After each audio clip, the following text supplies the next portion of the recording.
I want to tell you one of the things that I think conservative Christians are getting wrong and why I actually think it would be in their best interest to change it. But it all starts with the theological journey.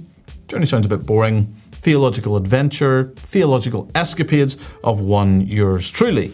Who is yours truly? I'm Jamie Bambrick with Clear Truth Media, and I want to talk about where I started off theologically. So when I came to faith, for the next couple of years, I was what you might term as a hyper-charismatic Pharisee. You're a wizard, Harry. Right? So if you want to know what that means, it means I wasn't nice, but I was very weird. Now I'm fully convinced I was genuinely saved. I don't think I was making anything up. I loved God, right? But that was me, and that wasn't anything to do with my church. My church was a lot better than that.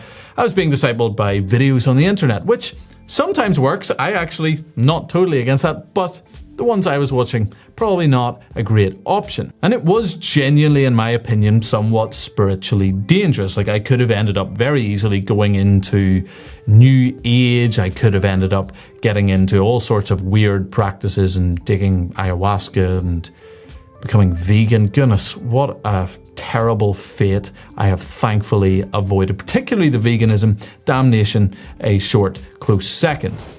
But at the same time, God was doing stuff in my life, right? I was growing in my walk with God to some extent. I had plenty of flaws and foibles, but it was very sincere. There was a lot of zeal, not a lot of knowledge, right? By the grace of God, I ended up going out to a Bible college that was a very specific one that I can't explain why I went there without going into a big, long story, but it was beyond clear that that was specifically where God wanted me to go, and I didn't even want to go to Bible college. I had felt this call to ministry, and again, being said hyper-spiritual, hyper-charismatic Pharisee, I thought I would just start, right? Who would need to actually learn anything before going into ministry? Now, some of you are maybe thinking that, well, that's where you got all of the positions that you hold today, and I would like to say, well, do you know what? In many ways, I hold a lot of the positions that I learned there. I'm incredibly thankful for it. It was definitely the exact right place for me at that time.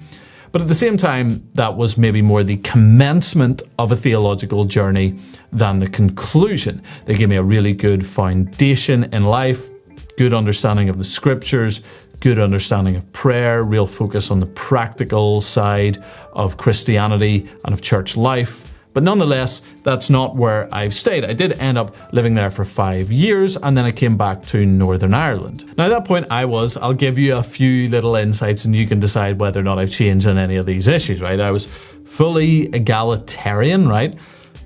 Still a theological lightweight by any standards. I still think I'm a bit of a theological lightweight, but I was more of a theological lightweight.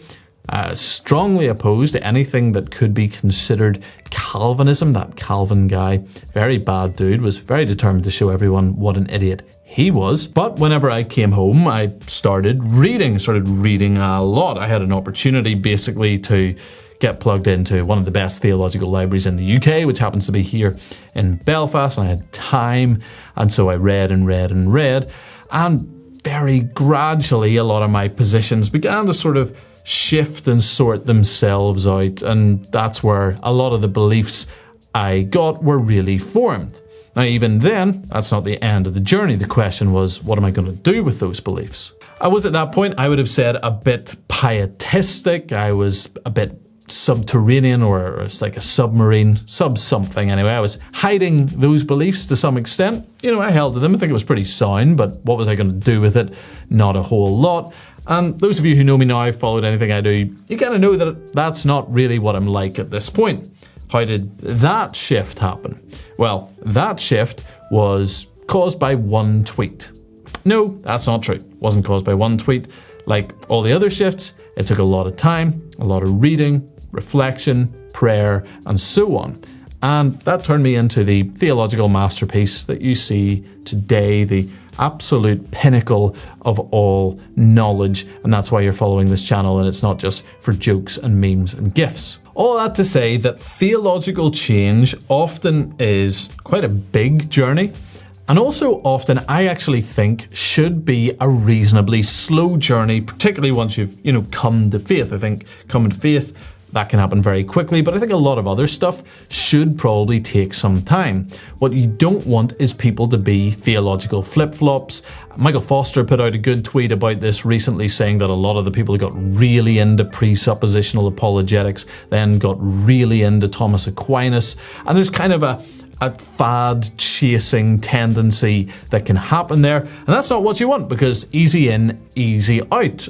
You'd rather people were a bit more like Bereans, went back to the scriptures, searched, reflected, and thought over it more, because if they do that and they're serious about changing to a position, they're actually much more likely to hold to it for the long term. And this brings me back to one of the problems that I see in conservative Christianity at the moment, which is that one of the frustrating things about someone going on a theological journey is that it actually does take time. Like, it's not something that should or really often does happen quickly. It's normally very slow. And I recognize that if I now was talking to me back then at 17 years old, being this hyper-charismatic Pharisee, or me later on in all of my various positions, I'd probably think I was an idiot. And I kind of was, right? I wasn't a particularly smart or intelligent or thoughtful Christian at that point. But I think it is really important that we give people patience when we're getting into that area of theological change. I've seen this a number of times personally. I've seen it where I've been having conversations with someone about some matter of theology, whatever it might be.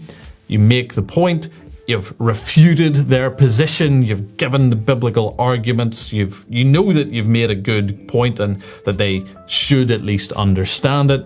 But then some weeks or months later, you have the same conversation again and they don't seem to have shifted at all. And it's really, really frustrating.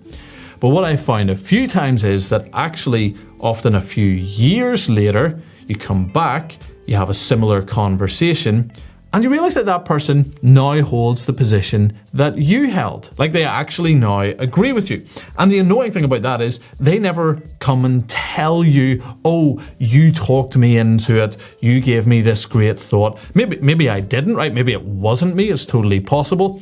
But I also realize I never did that with anybody. I never went and said, you actually convinced me of this theological position.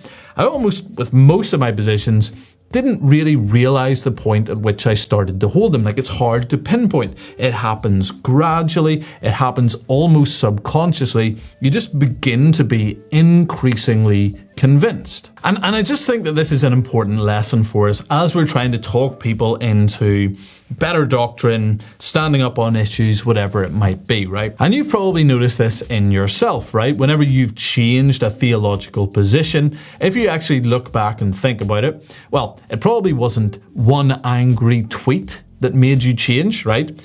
Probably wasn't even one nice tweet. In fact, it probably wasn't even like one book. It was probably several years of reading, podcasting, listening to things. And again, gradually you just find yourself believing something that you didn't believe before. And when it comes to this within conservative Christianity, one of the mistakes we often tend to make, and we tend to make it on Twitter, although we make it in other places too, is that when someone disagrees, we write them off entirely. We tend to view them as morally deficient because we made the case one time and you didn't accept it that one time, so now you're a bad person. And that's really foolish. That's really short-sighted. I think there's a few different kinds of Christians, right? Firstly, there's those who have made some error in some point of theology, which is all of us, right? We all have some error in our theology. We probably don't know what it is. If we did, we wouldn't hold to it, right? But we all have areas of error. So that's one. Another one would be the sort of wayward brother, someone who has quite a lot of errors and is quite habitual about that. But nonetheless, both of those people still very much believers, probably still very sincere, and probably actually have a bunch of areas of real strength in their walk with God. The third kind, though, is a wolf in sheep's clothing. And a wolf in sheep's clothing, that's someone who's a genuinely destructive force. They're really heretical, or at least very borderline heretical. They're causing damage. They're destroying the flock. And they're doing so with some degree of intent. I'm not saying they're insincere in their beliefs, but they kind of know that they're doing something that's not right. And one of the problems we have sometimes is that we apply the same tactics to them all. Like, we apply the very strong refutation that should be given to a wolf in sheep's clothing to someone who is just wrong on one issue, or is a wayward brother and is kind of frustrating because they haven't really come round, they're really quite stubborn about it. But nonetheless, I think we need to get those categories correct. Now, let me give an example, and reasons I'm giving this example: number one, it was quite recent, and number two, I actually like the guys who I'm criticizing here, and number three, I don't want to be accused of just throwing out vague accusations and who are you talking about, what are you talking about, right? As I said, I'm a big fan of these guys. I like Haunted Cosmos, I like Brian Sauvé Sams. So you know the guys I'm talking about, Ogden, Utah. Lots of fun stuff happening there, right? Not anti them. Nonetheless, there was an issue a few months back where Founders Ministries put out a video with Ali Beth Stuckey, in which she basically gave a short critique of the trad wife aesthetic and saying that it's not really about what you do on social media. I personally think it's a totally acceptable, normal take. And these guys came in and they were calling her like a pastrix and a feminist. Now, do I think that you can make like a valid critique of something someone says and you go, I think you've been influenced by this and I don't really line up and maybe this isn't the main point and yada, yada, yada. Like you can do that, right? But firstly, if you so overstate your case, which is really what happened there, you sound like a maniac. Like that sounds insane. It's not wise. It's not helpful. It doesn't lead to healthy discussion in any direction. And secondly, like if your definition of feminist goes as far as to include someone like Ali Beth Stuckey, you have a term that means nothing. Like that's not a useful term anymore. And so all of this really is a call to offer people grace on theological change. And I'm saying that because I've personally experienced that, and I know that God has been patient with me in my theological journey. I believe in the serrated edge. I believe in using wit and sarcasm and being a bit snappy and feisty and saying things like all of that stuff. I'm all for it, right?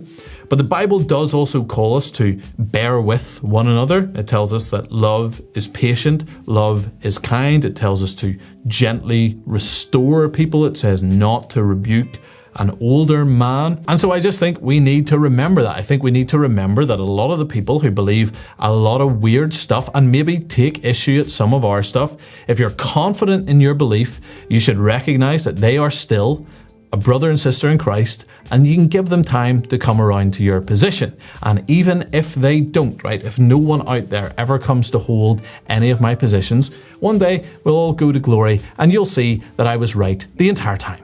Okay, if you like that video, please, as we always say here, never smash the like button. Do not do it.